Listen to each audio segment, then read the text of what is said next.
or the one that made it happen? I always have this here philosophy, right? What I always tell people, right? And it is when the feds got me, I had just got out the state joint. I was dead ass broke, my nigga. I didn't have shit.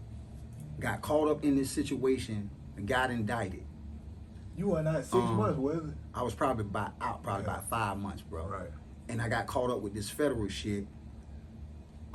Basically, I went to jail broke because the little few $1,000s that I did have, you know, I gave it, you know, to my, you know what I'm saying, to my people, you know what I'm saying, because I had kids and stuff like that.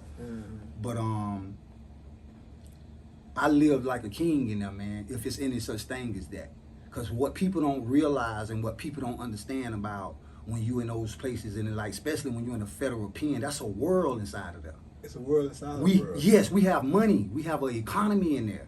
Like if they shut down Unicor, you know how up in Ohio or something like that, or up there in Detroit, if they shut down one of them factories, how the community is going to be impacted by that. That's the same in prison. If they shut down a Unicor, I'm talking about where they might be making tags or they might be making some kind of camouflage or something like that. That affects the compound because now there's thousands of dollars that niggas spending on dope, alcohol, gambling that they done snatched off that compound. From the store and everything. Like, I know niggas that ain't never had no money, man. That ain't never in their life, they never in their life had no money. You know, they probably had $5, $10, you know what I'm saying, $5 or maybe $10,000. But when they get to the Fed, they got $100,000. They got $200,000, $300,000. I done saw this on niggas' accounts, man. That's how serious it is. And in the state, you can't run it up like that. No. Like, you know, maybe if you got a little fraud thing going on or something like that. Yeah, but I'm talking about flat foot hustling. Man. But the economy and the drugs and the price of drugs is a stark difference. A chapstick cap of weed is $150. So imagine you got So imagine you got 50 of them for a weekend. A weekend, so you got your family to take care of, you done paid bills, you got some trick money, you got some gambling money. You can do whatever you want to do, and people are doing it. Numerous people doing this week in and week out. I took care of my family and kids from in prison for 10 or 15 years straight, man. All right. You know what I'm saying? I'm talking about birthdays, clothes. You know what I'm saying? You know, I wasn't the best father because I wasn't there, I guess. But as far as anything dealing with contributing to it, you know, I was in a position at that time. Right. Because it was a lot of money there, man. There was a lot of money to be made, and dudes did it, man. You know what I'm saying? Like I say, how do you get a man and lock him up when he's 21 years old for some drugs, a nonviolent drug offense? You give him either 30 years or you give him a natural life sentence. And you think he's just supposed to get in there and crawl in the hole and just live as a hermit?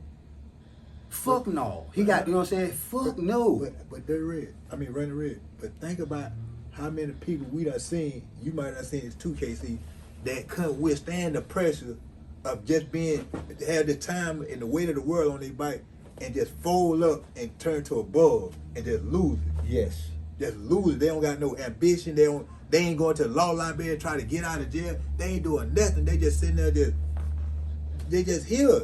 It's like it's some people we done had to say, hey Ronnie, man, tell your homeboy to go to the law library, man. You know they done passed the law. He need to go on over there, and he don't even know where his paperwork at to even say, all right, I'm finna go down there. Correct. They just hear they physical, they hear physically, but mentally and spiritually they just checked out. Yeah, they start going to the pill line and stuff like that. Going to the pill line. Like you be having a lot of dudes that be asking me, it be women and dudes, you know what I'm saying? They ask me like, how did I do that? Like, how didn't I blink out? I say, well, I think anybody that done especially the time we done did. You know, you got some people it might affect them for 3 years, 5 years, 10 or whatever. No, hold on, listen to me. Listen to me. No, listen. I am institutionalized, but listen to what I'm saying. Listen to what I'm saying. When you're telling somebody, I don't consider what you say institutionalized. Where you're telling them one day, somebody come to me, how you say excuse me and respect. See, cause we grew up. KC, when we grew up, our mamas and daddy told us that anyway. Correct. Yes, ma'am, no, ma'am. That ain't no prison thing. That ain't no prison thing. No, it ain't. That's why I don't understand it. Yeah, excuse me, pardon me. That we learned that at the house. We learned that growing up. Mama, yes, ma'am, no, ma'am. People at authority, you say yes, ma'am, no, ma'am. That went in prison, but it just got magnified because the consequences be severe if you don't respect. I'm just saying this. Listen, this is why I said that all us, I think all us that done a substantial amount of time got some kind of, you know, people don't like to, you know what I'm saying, some type of mental shit. Because guess what? Listen to me, bro. One, it's not natural for you to be locked up. God didn't create you for that. Even animals in the wild, it's not natural for them to be in the zoo. Right. And the shit that you done saw, just like the shit that I done saw, because I was in the United States pen for 18 of the 21 years I did. Right. And when I say pen, that's the highest maximum of the worst that you can even think of. Besides Superman. Exactly. That's the next worst thing. But then Supermax to me It's sweet. is sweet because can't nobody get to you. Right. You know what I'm saying? Like people think, oh man, he don't want the Supermax. Okay, now if he went to Supermax because he went over there putting in some work, that's a different type of thing. But if you went over there just because you was a celebrity or you had a high profile case or you was part of a cartel or something like that, nobody never got to you. Right. So your life, like you don't have no contact with nobody when you over there at the Florence. Yeah, that's right. Marion, yeah, exactly. Florence, Colorado. You know what I'm saying? No, Nah, and some it people got was touched one at that Terry Marion. Hut. It was one that Terry That's Hut. what happened at Marion when the ABs killed that boy. At Marion. Exactly. So they can talking about make it happen when they want to. ABs got into it with DC. DC, yeah. And they ran in the cell on him. Right. And that caused, man, that water, that, you know what I'm saying? I don't know if they quailed that, but that thing was a lot of heat behind that for a whole lot of time, for years. For years and years. So we talking about 4 or 5 white boys that done ran in the cell on 4 or 5 black dudes, because at that point, even though nobody, you know, get along with DC as I've made in my videos, your vendetta. At the end of the day, we Your can't vendetta. sit there. Yes, we can't sit there and see another race do got a nothing to 'em. vendetta. No, ain't no vendetta. It's just that, you know, a yeah. dude had done, I had, shout out to EB, man. EB from DC, right? I was at Coleman with him. You remember Big EB? Right. And he hit me in the inbox and he was kind of in his feelings, Right. you know what I'm saying, about the shit that I was saying about DC. You dig what I'm saying? But this is the thing. Listen to me. Randy. Hold on. Let me just say this.